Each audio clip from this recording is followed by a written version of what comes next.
How to align text in center of table cell word in your Microsoft Word. To align your text in the middle of your table, first of all you have to create your table on your Word. For that, once you open your Microsoft Word or Google Docs, on the top you will see Insert option. If you hover your mouse over the insert, you will see a pop-up. From there, you have to select Table. Now choose the row and columns. From here, type a text.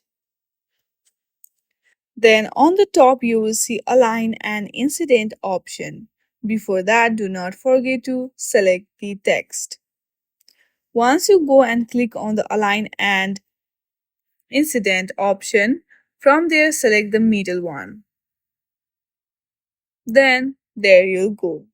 In this way, you can easily align your text in center of the table in your cell Word. I hope you like this video. If you like this video, then please do not forget to like and subscribe to our channel. Thank you for watching.